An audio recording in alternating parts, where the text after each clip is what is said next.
Welcome back to the Real Estate and Home Improvement Show here on Central Valley Talk. This isn't our only show. We have shows for the arts, shows for authors, all kinds of different issues, everyday value varieties with April every Wednesday night. We have a show, one guy who loves Donald Trump. We have a show from another guy who doesn't like Donald Trump. We have shows on every subject, so keep tuning in to CentralValleyTalk.com. Now, the subject here for months has been COVID. COVID. Is it affecting you? Is it affecting your job? Are you having to stay home from your job and teach your kids through Zoom? Are you wearing masks? Are you catching COVID? What's going on in your life? Well, one question that keeps coming up over and over is, can you buy a house through COVID? Can you go look at houses for sale when there's COVID? Should you even try to sell your house now while COVID's going on? We asked an expert to come in and talk to us about that. Don Scordino, welcome. Hey, thank you, Mike. Can people sell their house? Surprisingly, yes. Yeah. It's even easier now than it was before. And I think you said the key words when you were describing that. You said staying home. Yeah. Because people are having to stay home more, there's now an appreciation for homes. Yeah. And you know, because I see you look at it a whole new life. Yeah, it's your office, your schoolroom, your playground, and it used to just be where you came and took your boots off at night. Yep. Now, but what about the safety? I mean, people are living in a house. Can you bring strangers in to that home and look around? Well, for the first 3 weeks of the stay-at-home order, we weren't allowed to physically show a home. It had to be done virtually. Yeah. That didn't work out very well. I don't think anybody's going to buy a house without... No. Who would spend $250,000 off a video? Well, I mean, unless it's this show right here. Yeah, there you go. Well, I guess that could help narrow it down a little bit. Yeah. But you still yeah. want to go in that house. Right. So then we were given the okay to do it, but we have to take precautions. Mm-hmm. For one, the seller has to sign that they are not sick, haven't been exposed, and that they've sanitized the home before the clients get there. The realtor's got to sanitize the home after everybody leaves, and they have to sign a form, the buyer does, saying that they're aware of the risk and that they're not sick or haven't been exposed. So, and then other things too, like no just random open houses. Right. No more of that, huh? Yeah. So people, if they're thinking, well, I can't sell my house now because of COVID, they can. They just need an experienced person like you that knows the rules and the procedures and things people have to follow. Yeah. Oh, yeah. In fact, it's a hot market right now, and it's because of several factors. One, everybody's going to say, well, the interest rates are really low, which is true. Mm-hmm. Do you know that in January of 2019, so not even going back 2 years, the interest rates were almost 5%. Yeah. Now they're under 3. They're around 2.5 to 2.75. That alone gives the buyer $100,000 more purchasing power. Wow.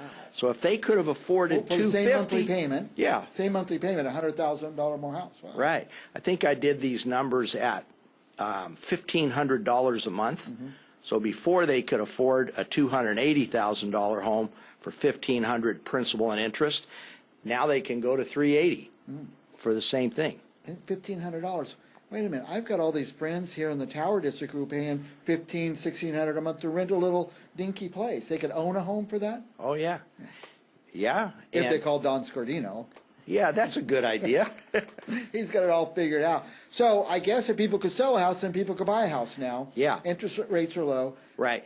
But I would caution a buyer, you've got to do it the right way. You've got to be ready. It's a very competitive market. Yeah. In fact, this is the first time in my career, and it's been a long career, but where sometimes I've had to wait my turn at the curb to show a house. Because there's that many people. Look, I heard one house goes on sale, they have 10 offers in a day or so. Yeah, that could happen. So the buyer who's prepared and ready, has all their money lined up, has their timing and the logistics lined up because they've been working with their realtor and getting it set up, they're the ones who are going to succeed. Okay. So you can't just, let's go look at houses, and if we see one, then we'll go see if we get a loan, and we'll see a... Yeah, those days are gone. So if somebody's never bought a home, they don't know all these logistics. they need to call you, and you'll set them up. Go talk to this lender. Go get your money straight. Got to have it in the bank, or Right. whatever. Right. Yeah, we got to be set up and ready to go. And by the way, people don't have to have that money in the bank. They could get money from their parents, like a gift, or there's different ways to get into a house without all that money all up front, right? Yeah. In fact, there's also some first-time homebuyer programs out there. Although I will say that, those have conditions and restrictions. Yeah. The most popular down payment assistance loan is called the POP loan. That's where you get it from your dad. But oh my gosh, the restrictions and the conditions on that one. The pop loan. Now, I also understand a lot of the down payment you have to put down pays for closing costs. But sometimes you could get the seller to pay your closing costs. Yes. Closing costs can be paid in one of three ways, or a combination of those three. Either the buyer pays it, or you ask the seller to pay it, but then you're not as competitive of an offer. Yeah. You might be beat out by, if you're one of 10 offers, I would not recommend doing that. The other thing you can do is called premium pricing with the lender. So let's say the going rate was 2 3/4, but you worked with the lender and paid a higher rate, 3%, 1/4% more. They will actually rebate you money back in escrow to help pay your closing costs. And that's a good thing for some people. I had a guy who was in a high tax bracket. One of the reasons he wanted to buy a home was for the tax break. Well, paying the higher interest rate helped him out. Yeah. So, And I always say the only way for working stiffs to have a regular job to build wealth is by owning real estate. It kind of pays for itself. You're going to be paying rent anyway. Why not be accumulating for yourself? yeah. I mean, I bought my first one, and it was $44,000. Yeah. Still own it, and it's probably worth $250 now. Do you remember your interest rate when you bought it? I do. It's embarrassing, though. I can hardly count that high. Yeah. It was 12.5. Yeah, mine was 9, and we thought 9 was pretty good. These guys are paying 12.5. We got ours for 9. So yeah, what a difference when you get down to 2 or 3%. What a difference. So when I went to Fresno State, my professor showed some mathematical calculation on the chalkboard of why interest rates would never get below 12% again. really? Yeah, I want him to take back my C-, maybe give me a B. We call them the smart guys. So now I just want to leave with this point: is if somebody's out paying $1,600, $1,800, $2,000 a month in rent, and it's free to call you, right, and just find out. Call Don and say, hey, can I get out of this? Do I qualify to buy a house? I mean, Don can answer all those questions. So. Yeah, and sometimes the answer is, you probably need another 3 to 6 months of getting prepared. And I'm patient. I'll wait. Well, they might as well call now if it's going to be a couple months. Don't wait a couple months and then call the realtor first. Get your game plan in line. Yeah. Well, before you go, you have a house for sale. You have a house listed. Yeah, very interesting, and I love the place. It's a great property. It's 3.34 acres. It's horse property out on Copper and Armstrong. That would be, let's see, the northeast corner of Copper and Armstrong. It has a triple-wide upscale mobile home. That mobile home was built by Silvercrest, and it's on a permanent foundation, so you can get better financing on it. What's really interesting is the shop behind there. It's almost 1,000 square feet, has its own private office, a lot of room to work. It's on a well and septic system. But my favorite part of that whole property is that northeast, or that north corner where you see the eucalyptus stand. It's like your own Sherwood forest. It's got moats and canals, or little water features in there. You got to fill it with water and get it going again. There you go. That's a good shot of it. There's an old Indian grinding stone there. Wow. A lot of history to this property. Now, these mobile homes, I've gone into them, and they're nicer than the house I live in. This place is nice. Yeah, they're nice. In fact, so if you see off to the left, there's the foundation from the prior home that burned down Homestead, 30 some years ago. This guy put the mobile home on there as temporarily till he rebuilt the home. Yeah.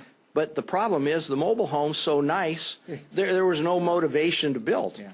And that's a great area out there. That used to be the end of the world, but it's closer to town now than it ever was before. So Yeah. it's not so, hard to get to town or get to work. It's in the Clovis North High School area. Yeah. And what if they want to look at this? Is it, I guess they need to call you. Yeah, and get an there's my appointment. phone number. Give me a call. We'll set it up. 213-0222. Yes. Now, is there a website somewhere they could go online and look at this place? Yeah, they can go to donscordino.com. Okay. And you can see it. Are we going to say the price? We don't have to say the price. I will say the price. Okay. I forgot about that. Yeah. Come on, Mike, that means you can't afford it if you have to ask the price. That's why I didn't ask.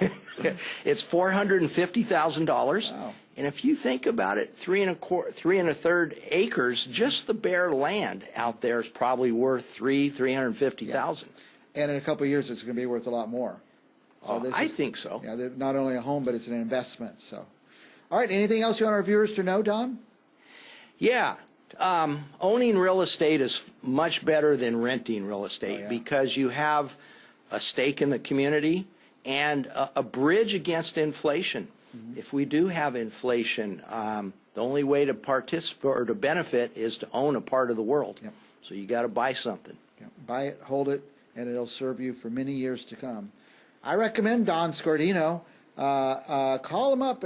Just ask him questions. It's free to ask him questions. I call and ask him questions sometimes. He did just before the show. That's right. I lost your number. You tell them the number, Don. 213-0222. And we'll be back with more Central Valley real estate and home improvement right after this. Thank you.